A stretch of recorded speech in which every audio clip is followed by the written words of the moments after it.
What's going on, everybody? Welcome back for another One Piece review. The Voyage continues with episode 1096, so make sure you hit that like and subscribe button to join the council and become a part of the crew. Ladies and gentlemen, the council is now in session. Let the meeting begin. All right, everybody, thank you all for joining me for another week. As always, I hope everybody's doing super fantastic. So for this week, we got the 1096 recap / discussion, as well as we're going to be doing a summary of everything we know so far about the Voyage Century, and then we're going to round it off with me revising my Lunarian theory from the 1095 discussion. So let's get into it. All right, episode 1096. We got a lot of new information out of this episode that's going to spark a lot of new discussion, so I can't wait to talk about it with you guys here today. So, let's go ahead and get it started. So we continue off this episode with Shaka continuing his story about the Advanced Kingdom. He starts off by telling Straw Hat Group B that the Void Century contains the conflict between the 20 kingdoms and the Advanced Kingdom, and how the 20 big kingdoms eventually became the world government that we know today, and how they created the world that we know today, right? And one interesting thing that he pointed out after that is that how he mentioned that the world government wanted to erase the Advanced Kingdom history because they didn't want anybody inheriting their ideology. So my question is does this ideology have anything to do with the Will of D? Because we still don't know much about what the Will of D is. That's still, kind of very, very much up in the air. So does this ideology have anything to do with the Will of D? And exactly what was so bad about it that the 20 kingdoms, wanted to erase the Advanced Kingdom for it? Was it a thing of where they just kind of like oppose their way of life? Because as we all know, and I'm assuming because the 20 kingdoms then became the world government, which then became the celestial dragons and all that, the way they live, they think they're better than everybody else. They can, essentially, do whatever they want and have slaves and stuff like that, and all these, the 9 yards and stuff like that was because that, the Advanced Kingdom kind of directly opposed that way of living, and that it was just like, nah, we don't agree with that, so we just gonna get rid of y'all, something like that. But yeah, but that's interesting, and it's also definitely looking forward to see if whatever their ideology is, if that's somehow connected to the Will of D. But Shaka continues his story by telling the rest of the Straw Hats that he actually knew Professor Clover, and that he went to the island Ohara after the incident to pay his respects to the professor. And upon arriving to the island, he actually made a shocking discovery. This man stumbled upon all of the research and books that Ohara had been working on throughout the years. The scientists gave up their last few seconds of life trying to save all the research that they did on the Void Century to keep that knowledge and push it forward to the future. That is crazy and wild. Even still to this day, Oda is finding a way to make that event still significant, god damn it, to the story in many different ways. It's crazy. But yeah, so Vegapunk finds all the old research books and things of that nature from the Void Century that Ohara left behind. And at the same time, we learned that he didn't bring the books back with him to AK because he didn't want, of course, the world government to find about him. And so we learned that he told us that he also met Dragon on the island at the same time, which is kind of crazy, because now this explains the connection of how he met Dragon and why he knows Dragon, right? Because he met him on the island. They probably didn't know each other before this, but I'm assuming he actually ended up giving the books to Dragon for safekeeping, right?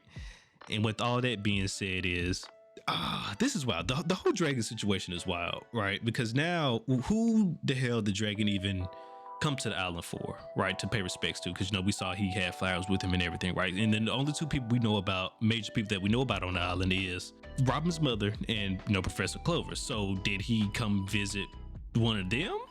And is it Robin's mother? Is that maybe that's the reason why he let Robin hang out with them, for those 2 years during the time skip and stuff like that, because he actually knew her mother. And it would actually be kind of crazy to find out if Robin is if Robin is his daughter. That would be kind of crazy to find out because we don't know who Robin's dad is. That'd be wild if Robin and Luffy are brother and sisters. That'll be crazy. That'll be crazy. But because Dragon now has all the books and the research books on the Voyage Century, and I'm assuming he read these books and learned about the truth of the Voyage Century. So is this the reason why Dragon started the resistance, to directly oppose the world government, because he knows the truth? That's crazy. That you see, I wanted more Dragon lore. We're starting to get it. We're starting to get it. I definitely hope we keep getting some more. Oh, this is beautiful. This is beautiful. But moving on from there, we end the episode off with Luffy and Chopper messing around with that giant robot that they found in Vegapunk's junkyard, right? And then out of nowhere, out of thin air, the man, the myth, the legend himself, the man with the best brain in the world, Dr. Vegapunk, appears out of nowhere. And he's stepped onto the scene. So Dr. Vegapunk is here.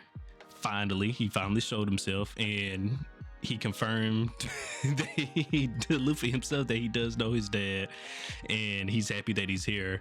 So now I'm wondering, what does Dr. Vegapunk have to tell Luffy? Is it like maybe he has a message from Dragon himself that he wants to relate to Luffy, or maybe does he wants to tell Luffy more about his devil fruit? Because we know the devil fruit, the Gomu Gomu no Mi being the Sun God Nika and all that stuff like that, right? So does he wants to tell Luffy more about his devil fruit now? That'd be cool to see, definitely. But yeah, so Dr. Vegapunk is here. I can't wait to see what he adds to the show, and what he's gonna bring to the show, and what new information is he gonna drop on us in these next few episodes as well. Like I'm so ready for this.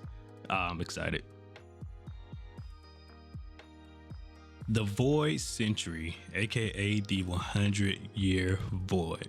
So before we begin this summary/recap, I just do want to remind everybody and state that I am a anime only, so all this information for the summary and recap is from the anime only. I do not read the manga. I am not a manga reader of the One Piece manga, at least. I do read some other mangas and stuff like that, but I don't read One Piece because I just feel like it will ruin my enjoyment of the show. So please, no manga spoilers, and if there's anything I miss, feel free to add it in. Once again, as long as it's anime only, because I don't read the manga.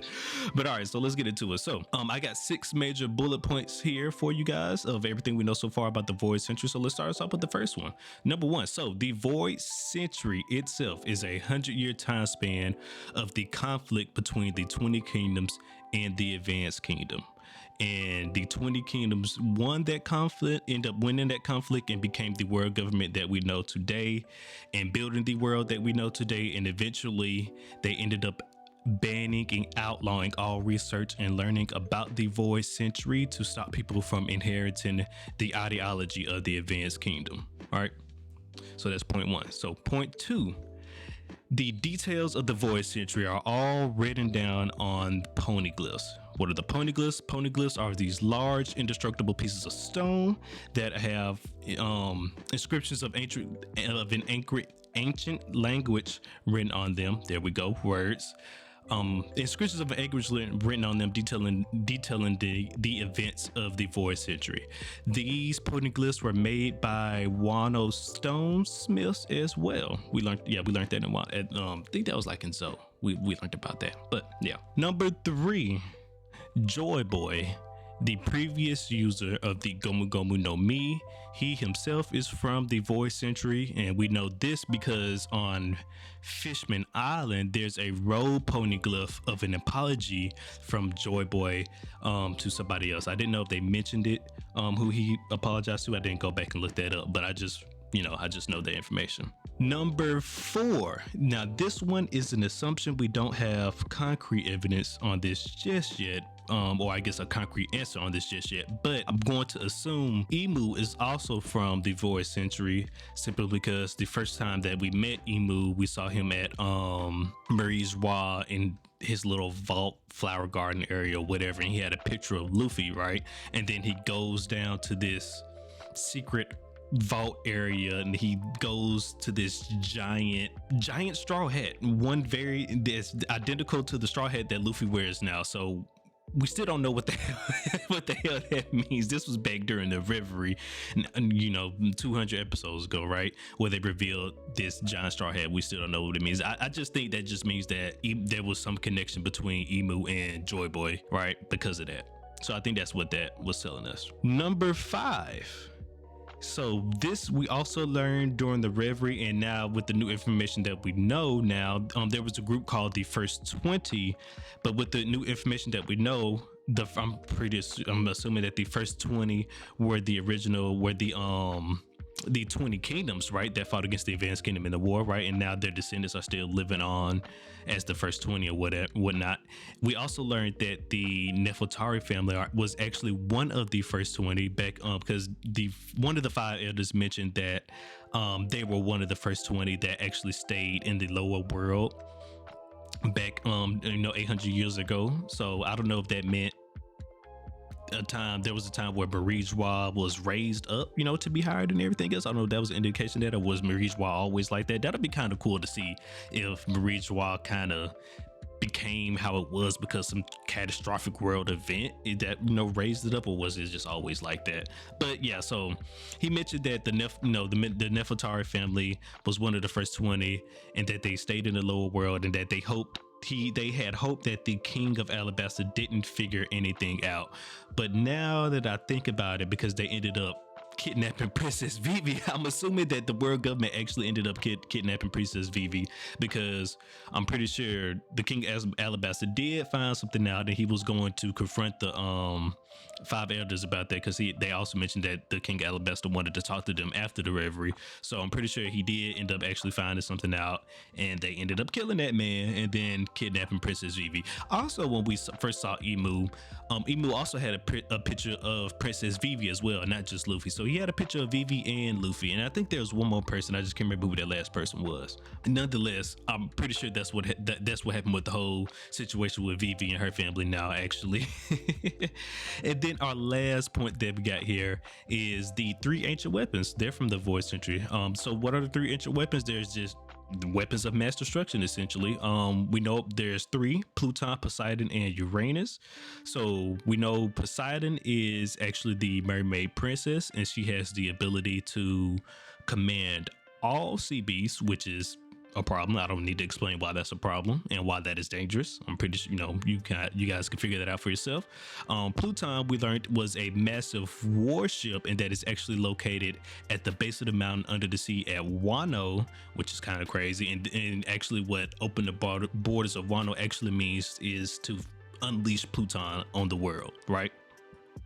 And then Uranus, as of right now, once again, for the anime onlys, we don't know what Uranus is. I'm not sure if they further talk about Uranus and Egghead later on. They might, but as of right now, we know nothing about Uranus at all. But yeah, so that's everything we know so far about the Voyage Century, those 6 major points. Please let me know down below in the comments if I missed anything, and once again, no manga spoilers, please. I am an anime only.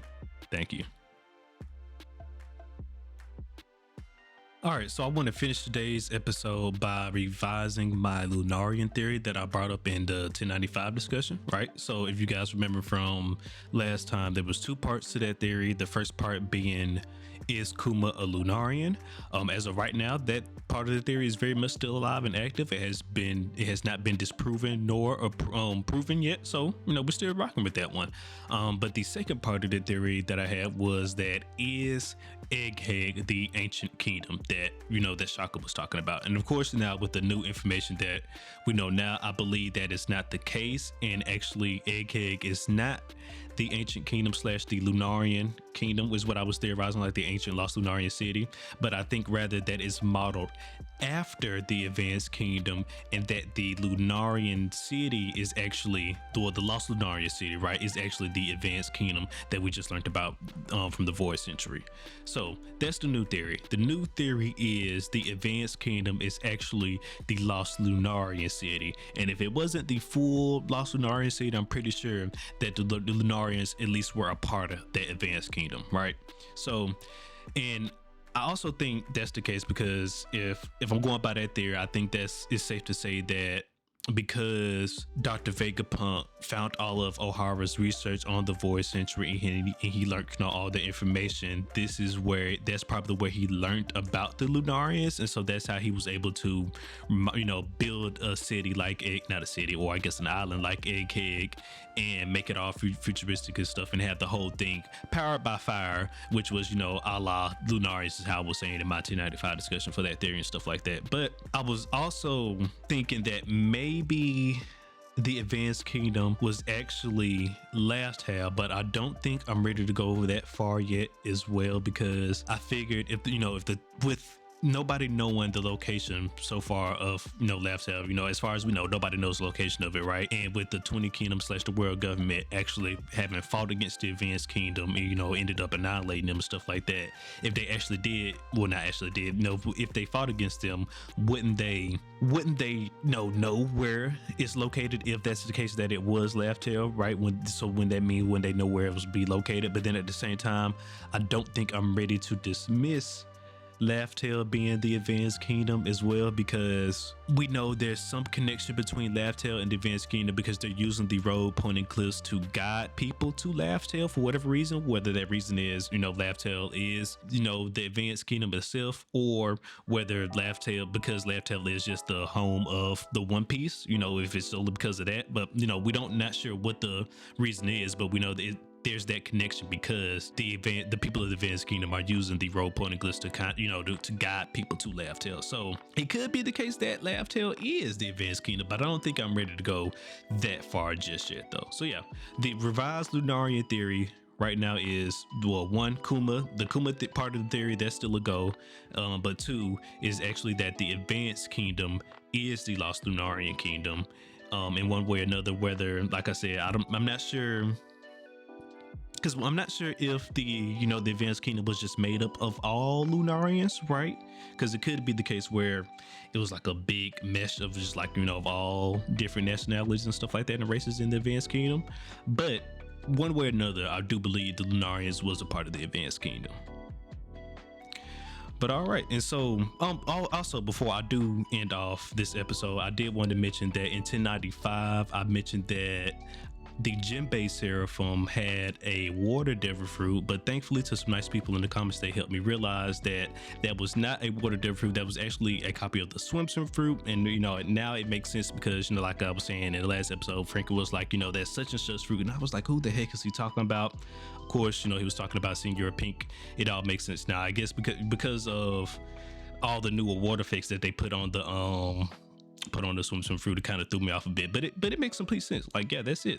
That's the swimson fruit. So yeah, I just wanted to rectify that. So, and also say thank you to everybody who helped me out with that as well. But yeah, so that's everything that I had for the 1096 discussion today, everybody. I will see you all next week for the 1097 review. Peace.